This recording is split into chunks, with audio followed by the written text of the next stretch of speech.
जय हिंद साथी। तो आज के वीडियो में फिर आपका स्वागत है। यदि आप भी हमारे इस चैनल में नए हैं तो चैनल को सब्सक्राइब करना ना भूलें, क्योंकि आज की इस वीडियो में हम जानने का प्रयास करेंगे जो ग्रेजुएशन सेमेस्टर वन यानी हिस्ट्री ऑनर्स का सेमेस्टर वन के वीआई क्वेश्चन के बारे में आज देखेंगे।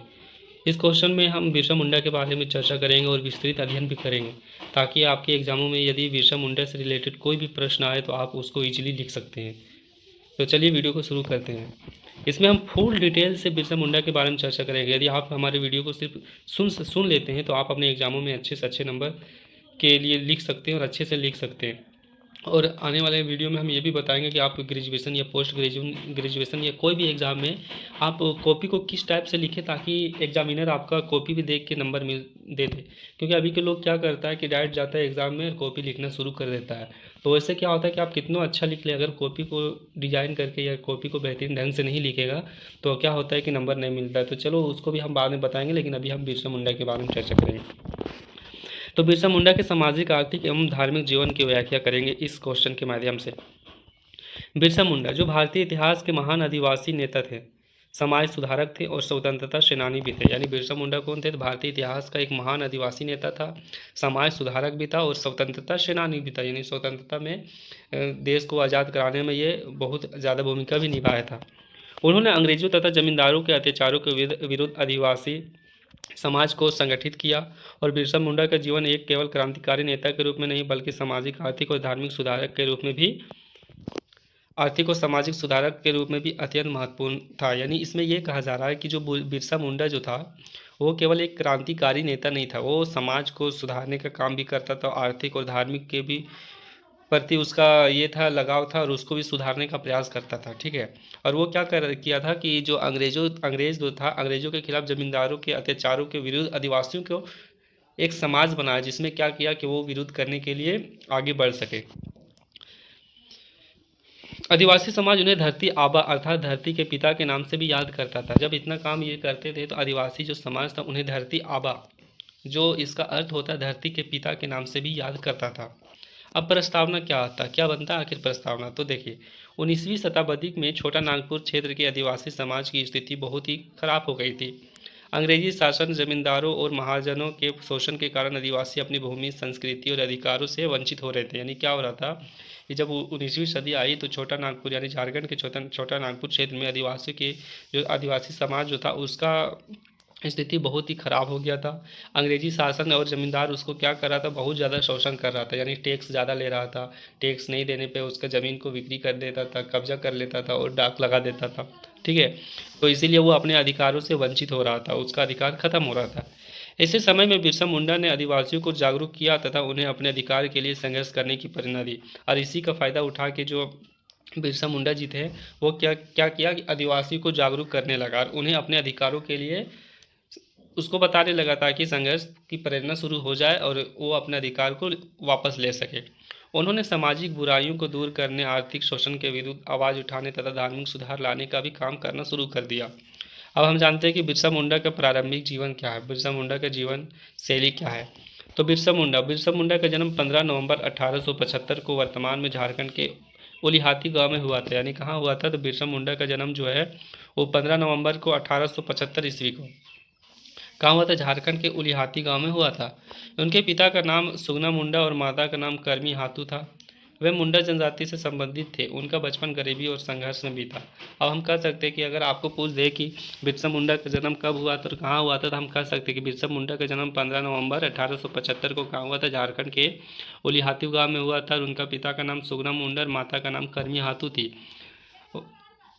वे मुंडा जनजाति से संबंधित था और उनका बचपन बहुत गरीबी और संघर्ष से गुजरा था। ठीक है।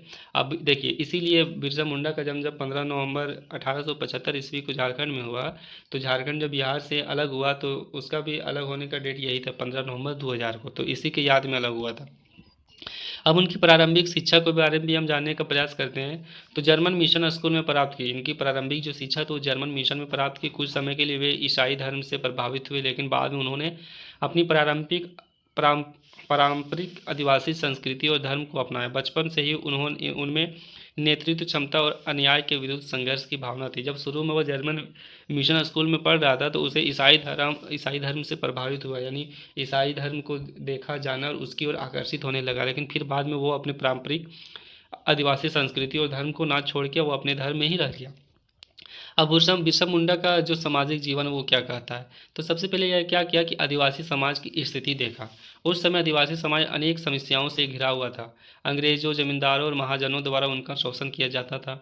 आदिवासी अशिक्षा, गरीबी, अंधविश्वास और सामाजिक कुरीतियों से परेशान था। मतलब बिरसा मुंडा जो था वो पहले जब समाज की स्थिति देखा तो क्या देखने को उसको मिला कि वो वहाँ के जो आदिवासी है वो बहुत सारे समस्याओं से घिरा हुआ है। अंग्रेज है, जमींदार और महाजनों उनके पूरा उनको शोषण कर रहा है। ठीक है, वो आदिवासी अशिक्षा है, मतलब पढ़ा लिखा नहीं है, गरीब है, अंधविश्वास है, कुछ पर भी भरोसा कर लेता है, सामाजिक कुरीतियों से परेशान है, मतलब सामाजिक बुराइयों से परेशान है। तो ये सब की स्थिति वो देखा। फिर बिरसा मुंडा ने समाज की इन समस्याओं को समझा और उसे सुधार करने के लिए काम शुरू किया। और जब बिरसा मुंडा ये सब काम देखा तो उसने क्या किया कि अब उसको सुधार करने के लिए काम शुरू कर दिया। सामाजिक सुधारक के रूप में बिरसा मुंडा ने आदिवासी समाज को जागरूक करने का काम किया। उन्होंने लोगों को शराब पीने, अंधविश्वास और झगड़ों से दूर रहने की सलाह दी। उसके बाद इतने सारे चीज़ देखा तो सबसे पहले बिरसा मुंडा ने क्या कदम उठाया कि उन लोगों को जागरूक किया कि वो शराब ना पिए और अंधविश्वास और झगड़ों से दूर रहें। उन्होंने कहा कि समाज की उन्नति शिक्षा, एकता और अनुशासन से ही संभव है। वे स्वच्छता और नैतिक जीवन पर जोर देते थे। उन्होंने फिर समझाया कि जो समाज की उन्नति तभी हो सकती है जब लोगों को शिक्षा मिलेगी, लोग एकता बन के रहेगा, अनुशासन को पालन करेगा और तो खुद स्वच्छता और नैतिक जीवन पर जोर देते थे। उन्होंने आदिवासियों को यह समझाया कि वे किसी से कम नहीं हैं और उन्हें अपने अधिकारों के लिए संगठित होना चाहिए। और ये भी समझाया कि वे किसी से भी कम नहीं है, चाहे अंग्रेज रहो या जमींदार रहो या फिर कोई रहो, वो किसी से कम नहीं है और उन्हें अपने अधिकारों को लेने के लिए उसे संगठित होना पड़ेगा और उसे एकता रहना पड़ेगा। अब देखते हैं सामाजिक एकता का सुधार, सामाजिक एकता का संदेश। अब सामाजिक एकता में क्या संदेश देता है बिरसा मुंडा जी? बिरसा मुंडा ने आदिवासियों के बीच एकता स्थापित करने का प्रयास किया। उन्होंने बिरसा मुंडा, उरांव और अन्य जनजातियों को भी संगठित किया। यानी बिरसा मुंडा ने सिर्फ मुंडा जनजातियों को नहीं, उरांव और अन्य बहुत सारे जनजातियों को भी संगठित किया। उनका मानना था कि यदि आदिवासी एकजुट होंगे तभी वे अंग्रेजों और जमींदारों के अत्याचारों का सामना कर पाएंगे। भले जाति अलग अलग है लेकिन सब आदिवासी है, इसीलिए उनका मानना था कि यदि आदिवासी एकजुट हो जाएंगे तभी वे अंग्रेजों और जमींदारों के अत्याचारों का सामना कर पाएंगे और डट के मुकाबला कर पाएंगे। उन्होंने लोगों में आत्मसम्मान और आत्मविश्वास की भावना को भी विकसित किया। चौथा, महिला के प्रति दृष्टिकोण, यानी महिला के प्रति उनका दृष्टिकोण क्या था? तो बिरसा मुंडा महिलाओं का सम्मान करते थे। उन्होंने समाज में महिलाओं की स्थिति सुधारने की बात कही। वे चाहते थे कि महिलाएं भी समाज के विकास में भाग लें और सामाजिक बुराइयों से दूर रहें। अब हम देखते हैं बिरसा मुंडा का आर्थिक जीवन आखिर किस तरह चल रहा था। तो आदिवासियों की आर्थिक स्थिति, तो सबसे पहले वो देखा कि आदिवासियों की आर्थिक स्थिति क्या है। तो अंग्रेजी शासन के दौरान आदिवासियों की आर्थिक स्थिति बहुत खराब हो गई थी। अंग्रेजों ने जंगल और ज़मीनों पर कब्जा कर लिया था। जमींदारों और महाजन आदिवासियों से, यह आंदोलन आर्थिक और राजनीतिक शोषण के विरुद्ध था। आदिवासी अंग्रेजों और जमींदारों के खिलाफ संघर्ष करने लगा। हालांकि अंग्रेजों ने इस आंदोलन को दबा दिया लेकिन इससे आदिवासियों में जागरूकता फैल गई, वो तो पता है आपको। अब आता आर्थिक सुधारों का प्रभाव। आखिर क्या आर्थिक सुधार में उसका प्रभाव आया? तो बिरसा मुंडा के संघर्ष का प्रभाव यह हुआ कि बाद में अंग्रेज सरकार को आदिवासियों की भूमि सुरक्षा के लिए कानून बनाने पड़े। लास्ट में क्या हुआ कि अंग्रेज सरकार वो आदिवासियों की ज़मीन की सुरक्षा के लिए वो एक कानून बना दिया और 1908 में छोटा नागपुर काश्तकारी अधिनियम बनाया गया जिससे आदिवासियों की ज़मीन को सुरक्षा प्रदान की। अब हम बिरसा मुंडा के धार्मिक जीवन के बारे में चर्चा करते हैं। धार्मिक विचार, उनका आखिर क्या विचार था? तो बिरसा मुंडा धार्मिक प्रवृत्तियों के व्यक्ति थे। वे ईश्वर में विश्वास करते थे और आदिवासियों धर्म एवं संस्कृति की रक्षा करना चाहते थे। उन्होंने आदिवासी समाज को अपनी परंपराओं और संस्कृति पर गर्व करना सिखाया था। वीर शैव धर्म, बिरसा मुंडा ने एक नए धार्मिक आंदोलन की शुरुआत की जिसे वीर शैव धर्म कहा जाता है। उन्होंने लोगों को एक ईश्वर में विश्वास करने की शिक्षा दी। वे अंधविश्वास और पशु बलि जैसी प्रथाओं को विरोध करता था, क्योंकि पहले जो आदिवासी था वो अंधविश्वास पे ज़्यादा भरोसा करता था क्योंकि वो पढ़े लिखे नहीं होते थे और पशु बलि ये सब देते थे।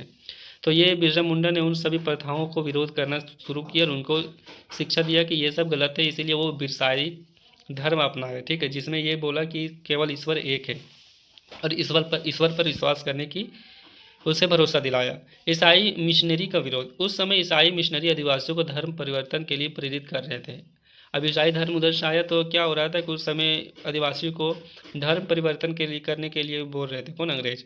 बिरसा मुंडा ने इसका विरोध किया और लोगों से अपनी संस्कृति तथा धर्म की रक्षा करने का आह्वान किया। तो यही था आज का वीडियो दोस्तों। यदि वीडियो पसंद आए तो वीडियो को लाइक और चैनल को सब्सक्राइब करना ना भूलें और अपने दोस्तों के साथ भी शेयर करना ना भूलें। Thank you so much.